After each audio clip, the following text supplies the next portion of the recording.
Hello everyone, welcome to my channel.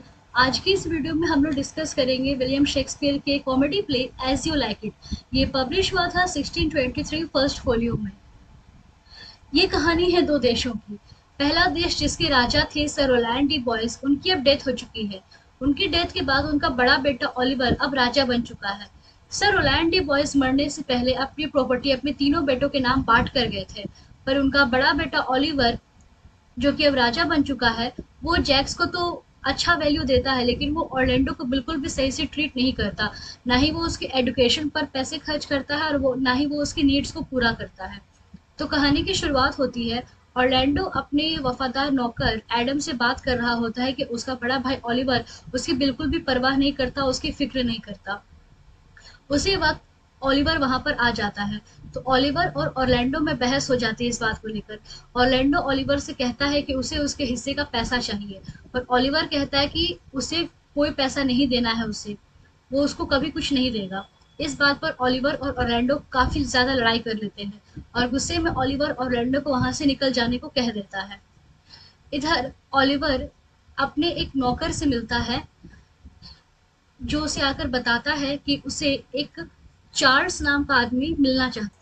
Charles एक wrestler रहता है। वो आकर ओलिवर से मिलता है और उसे बताता है कि वो फिलहाल ड्यूक फ्रेडरिक के दरबार में है और ड्यूक फ्रेडरिक अपने बड़े भाई ड्यूक सीनियर को एक्साइल कर दिए हैं और वो अब जाकर फॉरेस्ट ऑफ आर्डन में रहता है। इसी के साथ चार्ल्स ओलिवर को बताता है कि कल यानी कि अगले दिन उसकी मैच होने वाली है ऑरलैंडो के साथ। ऑरलैंडो भेस बदलकर चार्ल्स के साथ लड़ाई करने वाला है। तब ओलिवर को आइडिया आता है। ओलिवर चार्ल्स से कहता है कि इस रेसलिंग में चार्ल्स ऑरलैंडो को मार दे और बदले में उसे वो बहुत सारे गिफ्ट्स देगा। चार्ल्स ये बात को एक्सेप्ट कर लेता है, क्योंकि ओलिवर ऑरलैंडो के बारे में बहुत बुरा भला कहता है चार्ल्स से। तो चार्ल्स को लगता है कि यहाँ पर ऑरलैंडो ही बदमाश है, इसीलिए वो रेडी हो जाता है इस रेसलिंग में ऑरलैंडो को मारने के लिए। कहानी की दूसरी तरफ रोजलिंड, जो कि इस कहानी की हीरोइन है, वो अकेले बैठी हुई रहती है। तभी उसकी सिस्टर सीलिया आकर उसे बात करती है। रोजलिंड काफी उदास रहती है क्योंकि उसके फादर ड्यूक सीनियर को महल से निकाल दिया गया है। सीलिया उसे प्रॉमिस करती है कि ड्यूक फ्रेडरिक के बाद रोजलिंड को वो इसका इस राज्य का हेयर बना देगी। ये लोग बात कर ही रहे होते हैं, तभी उनका नौकर टच स्टोन आकर इन्हें बताता है कि महल में रेसलिंग होने वाला है और एक काफी कम उम्र का लड़का चार्ल्स जैसे बड़े रेसलर के साथ रेसलिंग करने वाला है। तो सीलिया और रोजलैंड वो रेसलिंग को देखने के लिए जाते हैं। तो वो लोग देखते हैं ऑरलैंडो को। उन्हें लगता है कि ये लड़का काफी सीधा साधा है, जबकि चार्ल्स काफी ज्यादा खूंखार रेसलर है। चार्ल्स आज तक कोई मैच नहीं हारा हुआ है, इसलिए इन्हें डर लगता है कि ऑरलैंडो मैच हार जाएगा। तो ये लोग ऑरलैंडो को बुलाकर इसे समझाती है कि वो ये रेसलिंग ना करे, पर ऑरलैंडो नहीं मानता है। आखिर में ऑरलैंडो और चार्ल्स के बीच में रेसलिंग होती है और ऑरलैंडो चार्ल्स को मार देता है। चार्ल्स के मर जाने पर और ऑरलैंडो की जीत पर रोजलिंड और सीलिया काफी खुश हो जाते हैं। उसके बाद रोजलिंड ऑरलैंडो को बुलाती है और उसे बधाई देती है।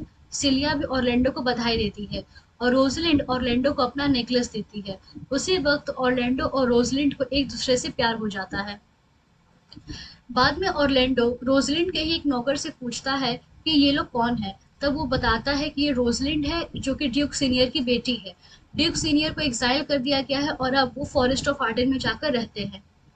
इधर जब ऑरलैंडो मैच जीतने के बाद अपने महल वापस आता है, तब एडम उसे बताता है ऑरलैंडो को कि वो महल में ना जाए, क्योंकि उसका भाई गुस्से से पागल हो गया है, क्योंकि ऑरलैंडो अब तक जिंदा है और वो कसम खाकर बैठा है कि वो ऑरलैंडो को जिंदा नहीं छोड़ेगा। तब ऑरलैंडो कहता है एडम से कि उसे उसके पास जाने के लिए और कोई जगह नहीं है और ना ही उसके पास पैसे हैं। तब एडम ऑरलैंडो को अपनी सारी जमा पूंजी निकाल कर दे देता है, जो भी उसने अपने लिए सेव करके रखा था। तब ऑरलैंडो एडम से कहता है कि वो भी उसके साथ चले। इस तरह ऑरलैंडो अपने वफादार नौकर एडम के साथ फॉरेस्ट ऑफ आर्डन में आ जाते हैं, जहां पहले से ही ड्यूक सीनियर हैं। कहानी की दूसरी तरफ रोजलिंड, जो कि ऑरलैंडो के प्यार में बैठी रहती है, उसे याद करते रहती है। सीलिया और रोजलिंड इस टॉपिक पर बात कर रहे होते हैं। उसी वक्त वहां पर ड्यूक फेडरिक आ जाते हैं और वो रोजलिंड को महल से निकल जाने को कह देते हैं। सीलिया बहुत समझाती है अपने फादर ड्यूक फेडरिक को कि ऐसा ना करे, पर ड्यूक फेडरिक उसकी बात नहीं मानते हैं। ड्यूक फेडरिक कहते हैं रोजलिंड को कल सुबह सूरज निकलने से पहले महल छोड़कर चली जाना। तब ड्यूक फेडरिक के चले जाने के बाद सीलिया डिसाइड करती है कि रोजलिंड अकेले नहीं जाएगी। इस तरह से रोजलिंड और सीलिया डिसाइड करते हैं कि वो लोग ड्यूक सीनियर को ढूंढने के लिए फॉरेस्ट ऑफ आर्डेन जाएंगे, लेकिन अपना वेश बदल के। और इसलिए रोजलिंड अपना वेश बदल लेती है और एक लड़की का मेकओवर कर लेती है और अपना नाम बदल कर रख लेती है गैनेमेड। सीलिया भी एक गांव की लड़की के जैसा कपड़े पहन लेती है और अपना नाम बदल कर रख लेती है एलियना। तब सीलिया और रोजलिंड सोचते हैं कि हम लोग दोनों तो गर्ल्स हैं, जंगल में अकेले जाना सही नहीं रहेगा, इसलिए ये लोग अपने साथ अपने नौकर टच स्टोन को भी लेकर चले जाते हैं। इस तरह से ये सारे लोग भागकर फॉरेस्ट ऑफ आर्डन में आ जाते हैं, जहाँ पहले से ही ड्यूक सीनियर अपने फॉलोवर्स के साथ रह रहे होते हैं। ड्यूक सीनियर अपने फॉलोवर से बातचीत कर रहे होते हैं कि जंगल का लाइफ सिटी लाइफ से काफ़ी ज़्यादा अच्छा होता है। सिटी लाइफ में काफ़ी ज़्यादा भागदौड़ रहती है, चहल-पहल रहती है, साजिश होती है, लेकिन जंगल का लाइफ काफ़ी ज़्यादा सुकून भरा होता है और उन्हें जंगली जानवर को मारना भी बिल्कुल पसंद नहीं होता है।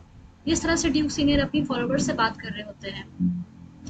कहानी की दूसरी तरफ रोजलिंड, सिलिया और टचस्टोन फॉरेस्ट ऑफ आर्डन में आ चुके हैं और ये लोग काफ़ी देर से चल रहे हैं, इसलिए ये लोग काफ़ी ज़्यादा थक चुके हैं। इन्हें अब रहने के लिए एक ठिकाना चाहिए। उसी वक्त ये सुनते हैं कॉरिन नाम का एक विलेजर और सिल्वियस जो कि एक शेफर्ड है, ये लोग दोनों आपस में बात कर रहे हैं। सिल्वियस जो कि फेबे नाम की लड़की से बहुत प्यार करता है, वो कॉरिन को बताता है कि वो उसके बिना नहीं रह सकता। कॉरिन उसे समझाता है कि प्यार क्या होता है। इस तरह से कॉरिन और सिल्वियस आपस में बातचीत कर रहे होते हैं। उसके बाद सिल्वियस वहां से चला जाता है। तब रोजलिंड, सिलिया और टचस्टोन कॉरिन के पास आते हैं और इससे जंगल में रहने के बारे में बात करते हैं। तब कॉरिन उसे कहता है कि उसके मालिक का एक कॉटेज खाली है जहाँ पर बहुत सारे जानवर भी हैं। तो रोजलिंड कहती है कि वो उसे वो कॉटेज और सारे जानवरों को खरीदना है और इस तरह से रोजलिंड वहां पे खरीद लेती है और ये तीनों लोग वहां पर रहने लगते हैं। कहानी की दूसरी तरफ ऑरलैंडो और एडम भी भाग-भाग कर काफ़ी ज़्यादा थक चुके हैं और एडम अब कहता है कि वो अब नहीं भाग सकता और ये कहते हैं कि एडम बेहोश हो जाता है। ऑरलैंडो उसके लिए खाना ढूँढने के लिए जाता है तो उसे पता चलता है कि जंगल में कहीं पार्टी हो रही है और वो वहाँ पर अपनी तलवार निकाल कर पहुँच जाता है और कहता है कि वहाँ पर जो भी खाना है उसे दे दे। एक्चुअल में वो ड्यूक सीनियर के पास जाकर पहुँच जाता है। ड्यूक सीनियर वहाँ अपने फॉलोवर्स के साथ खाने पीने की तैयारी कर रहे होते हैं। ड्यूक सीनियर जब ऑरलैंडो को देखता है तो उसे वो पसंद आता है, वो बहादुर लड़का लगता है उसे। तब ड्यूक सीनियर ऑरलैंडो को अपने पास बुलाता है, बिठाता है और उससे पूछता है कि क्या बात है। ड्यूक सीनियर की इतनी अच्छी बिहेवियर को देखते हुए ऑरलैंडो भी नॉर्मल हो जाता है और वो उसे कहता है कि उसका नौकर एडम बेहोश हो गया है और इसे अर्जेंटली खाने की ज़रूरत है। तब ड्यूक सीनियर ऑरलैंडो को भी खाना खिलाता है और उसके नौकर एडम के लिए भी वो खाना भिजवाता है। इस तरह से ऑरलैंडो और ड्यूक सीनियर आपस में बात कर रहे होते हैं। तब ऑरलैंडो खुद को इंट्रोड्यूस करता है। वो कहता है कि वो सर रोलैंड डी बॉयज़ का बेटा है। ये सुनकर ड्यूक सीनियर काफ़ी खुश हो जाता है क्योंकि सर रोलैंड डी बॉयज़ और ड्यूक सीनियर काफ़ी अच्छे फ्रेंड हुआ करते थे। इस तरह से ऑरलैंडो ड्यूक सीनियर के साथ रहता है। इधर कहानी की दूसरी तरफ ड्यूक फेडरिक को जो पता चलता है कि उसकी बेटी भी रोजलिंड के साथ भाग गई है तो वो काफ़ी ज़्यादा गुस्सा होता है। उसके नौकर ड्यूक फेडरिक को आकर बताते हैं कि ये लोग बातचीत कर रहे थे ऑरलैंडो को लेकर, यानी कि सीलिया और रोजलिंड बात कर रही थी ऑरलैंडो को लेकर। तब ड्यूक फेडरिक ये ऑर्डर देता है कि ऑरलैंडो के बड़े भाई ओलिवर को यहाँ पर पेश किया जाए। ओलिवर फिर ड्यूक फेडरिक से मिलने के लिए आता है। तब ड्यूक फेडरिक ओलिवर से कहता है कि ऑरलैंडो को उसके हवाले कर दे, पर ओलिवर कहता है कि वो खुद अपने भाई को पसंद नहीं करता है। तब ड्यूक फेडरिक ओलिवर को कुछ टाइम देता है और उसे कहता है कि तुम जिंदा या मुर्दा ऑरलैंडो को मेरे सामने पकड़ कर लाओ। ओलिवर उसे प्रॉमिस करता है कि वो भी फॉरेस्ट ऑफ आर्डेन जाएगा और ऑरलैंडो को पकड़ कर लाएगा। इस तरह से ओलिवर भी फॉरेस्ट ऑफ आर्डेन जाने के लिए निकल जाता है। इधर ऑरलैंडो रोजलिंड के प्यार में पागल हो चुका है। वो पेड़ पर हर तरफ रोजलिंड के नाम का पोयम लिखकर पेड़ पर चिपकाया करता था। ये देखकर रोजलिंड उन पोयम्स को पढ़ा करती थी। इसी तरह रोजलिंड एक बार पोयम्स पढ़ रही थी, उसी वक्त वहां पर टचस्टोन आ जाता है और वो कहता है कि ये काफी ज्यादा बैड पोएट्री है। तब रोजलिंड को सिलिया बताती है कि ये ऑरलैंडो है जो रोजलिंड के लिए पोएम्स वगैरह लिख रहा है। रोजलिंड को ये जानकर काफी खुशी मिलती है। उसी वक्त वहां पर ऑरलैंडो आता है जैक्स के साथ। जैक्स जो कि ड्यूक सीनियर का एक फॉलोवर है। ऑरलैंडो बताता है जैक्स को कि वो रोजलिंड नाम की एक लड़की से प्यार करता है और वो उससे शादी करना चाहता है। जैक्स उसे समझाता है कि ऐसा ना करे क्योंकि उसे रोजलिंड ये नाम पसंद नहीं आया। इस तरह से ऑरलैंडो और जैक्स बात कर रहे होते हैं। कुछ टाइम के बाद रोजलिंड, जो कि अभी वेश बदली हुई है, गैनीमेड बनी हुई है, वो ऑरलैंडो के सामने आ जाती है और ऑरलैंडो उसे बिल्कुल पहचान नहीं पाता। गैनीमेड ऑरलैंडो के साथ काफी ज्यादा मजाक मस्ती करती है, उसे कहती है कि ये जो पोयम्स है ये कोई पागल लिख रहा है। ऑरलैंडो कहता है कि वो वही है। तो गैनीमेड यानी कि रोजलिंड उसे बताती है कि वो शायद पागल हो गया है प्यार में, और वो उसे ठीक कर सकती है क्योंकि गैनीमेड के जो पूर्वज थे वो जादूगर थे। तो ऑरलैंडो कहता है कि ठीक है, वो उसे भी ठीक कर दे। तब ऑरलैंडो प्रॉमिस करता है गैनीमेड से यानी कि रोजलिंड से कि वो उसे डेली आकर मिला करेगा। इसलिए रोजलिंड काफी ज्यादा खुश हो जाती है। इधर कहानी की दूसरी तरफ टच स्टोन को एक विलेजर ऑड्रे से प्यार हो जाता है और वो उससे शादी करना चाहता है। इधर कोरिन आकर रोजलिंड को बताता है कि सिल्वियस फेबे नाम की लड़की से बहुत प्यार करता है, वो उसे काफी ज्यादा मना रहा है, पर फेबे सिल्वियस से प्यार नहीं करती और वो बिल्कुल भी नहीं मान रही है। तब कोरिन रोजलिंड से कहता है कि वो जाकर उसे समझाए, फेबे को समझाए। तब रोजलिंड खुशी खुशी मान जाती है। तो रोजलिंड, जो कि अभी गैनीमेड बनी हुई है, गैनीमेड आती है मिलने के लिए सिल्वियस और फेबे से। उस वक्त सिल्वियस और फेबे बात कर रहे होते हैं। जब गैनीमेड आकर फेबे को समझाता है कि वो उसे सिल्वियस को मान लेना चाहिए, उसे प्यार करना चाहिए, तो उसके बात करने का लहजा से फेबे को गैनीमेड से प्यार हो जाता है। गैनीमेड इस बात को समझ रही होती है, यानी कि रोजलिंड इस बात को समझ रही होती है कि फेबे उसे पसंद करती है, और वो उसे मना भी कर देती है कि वो उसे पसंद ना करे, क्योंकि वो जैसी दिख रही है एक्चुअल में वो वैसी नहीं है। कहानी की दूसरी तरफ रोजलिंड ऑरलैंडो का वेट कर रही होती है, पर ऑरलैंडो काफी लेट से पहुंचता है। जब ऑरलैंडो पहुंचता है तो रोजलिंड उसे डांटती है और उसे कहती है कि अगर वो एक सच्चा लवर है तो उसे कभी भी लेट नहीं पहुंचना चाहिए किसी से मिलने के लिए। उसके बाद रोजलिंड ऑरलैंडो के साथ एक प्ले यानी एक नाटक करती है, जिसमें गैनीमेड यानी कि रोजलिंड उसे कहती है कि वो उसके साथ शादी कर ले, जिसमें कि सीलिया यानी कि एलिएना प्रीस्ट बनेगी। इस तरह से ये लोग ये नाटक परफॉर्म कर रहे होते हैं और कुछ देर के बाद ऑरलैंडो कहता है कि उसे ड्यूक सीनियर के साथ डिनर करने के लिए जाना है। रोजलिंड उसे रोकती है, पर ऑरलैंडो कहता है कि वो जल्दी ही डिनर करके वापस आ जाएगा। उसके बाद जब ऑरलैंडो चला जाता है ड्यूक सीनियर के साथ, उसी वक्त वहां पर कोरिन आता है।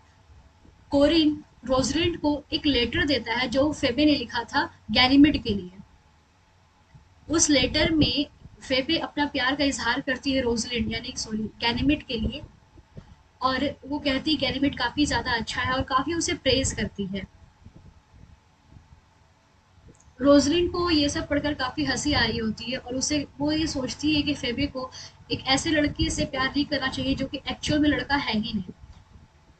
इसके बाद उसी वक्त वहां पर ओलिवर की एंट्री होती है।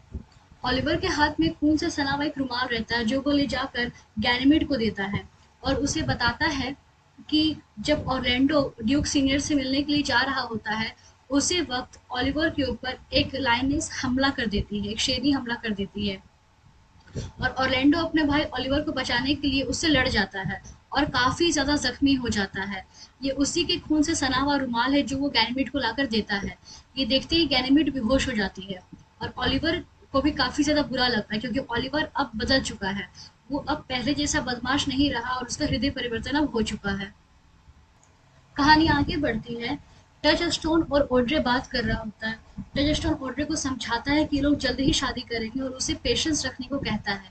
जब ये लोग बातचीत कर रहे होते हैं उसी वक्त वहां पर कॉरिन आता है और वो टच स्टोन से कहता है कि रोजलिन और सिलिया उसे बुला रही है। तब टच स्टोन वहां से चला जाता है। इधर ओलिवर ऑरलैंडो से कहता है कि उसे एलिएना यानी कि सिलिया से प्यार हो गया है और वो कल ही उससे शादी करने वाला है। तब ऑरलैंडो को लगता है कि काश वो भी रोजलिंड से शादी कर पाता। उसी वक्त वहां पर गैनीमेड यानी कि रोजलिंड पहुंच जाती है और ओलिवर उस दोनों को अकेला छोड़ देता है। गैनीमेड ऑरलैंडो को बताता है कि उसके पास कुछ मैजिक है जिससे कि वो बहुत सारी अजीब अजीब चीजें कर सकता है और वो अपने जादू से रोजलिंड को भी ला सकता है, और उसे कहता है कि कल जब ओलिवर और सिलिया शादी कर लेंगे तब रोजलिंड और ऑरलैंडो भी शादी कर लेंगे। यह सुनकर ऑरलैंडो काफी ज्यादा खुश हो जाता है। जब ये सारी बात रजिस्ट्रोन को पता चलती है तो वो डिसाइड करता है कि वो भी इनके साथ शादी कर लेगा। उसके बाद गैनीमेड सिलिबस और फेबे के पास जाती है और वो उसे बताती है कि कल जंगल में ही बहुत सारी शादियां होने वाली है और इसीलिए ये लोग भी आकर वहाँ पर शादी कर ले। फेबे कहती है कि उसे गैनीमेड से ही शादी करना है। तो गैनीमेड उसे कहता है कि कल अगर मैरिज के टाइम गैनीमेड वहाँ पर मौजूद नहीं होगा तो फेबे को सिलिबस से शादी करना होगा। तो फेबे एग्री कर जाती है। इस तरह से कहानी के एंड में 4 कपल की शादी होती है। ऑरलैंडो की होती है रोजलिंड के साथ, ओलिवर, सीलिया, टचस्टोन, पोर्ट्रे, सिल्वियस के साथ फेबे की शादी होती है। कहानी के एंड में ओलिवर का जो छोटा भाई रहता है जैक्स, वो आकर बताता है कि जब वो जंगल यानी कि फॉरेस्ट ऑफ आर्डन में आ रहा होता है तो उसे ड्यूक फेडरिक मिलता है। ड्यूक फेडरिक भी फॉरेस्ट ऑफ आर्डन में आ रहा होता है अपने भाई ड्यूक सीनियर को मारने के लिए। लेकिन उसे रास्ते में एक सेंट मिल जाता है जो जिसे मिलने के बाद फ्रेडरिक का हृदय परिवर्तन हो जाता है और वो डिसाइड करता है कि वो अपना बाकी का जीवन फॉरेस्ट में ही बिताएगा और वो अपना सारा राजपाट वापस से ड्यूक सीनियर के नाम पे कर दिया है। इसी के साथ इस कहानी की हैप्पी एंडिंग हो जाती है। होप आप सबको वीडियो पसंद आया होगा। Thank you.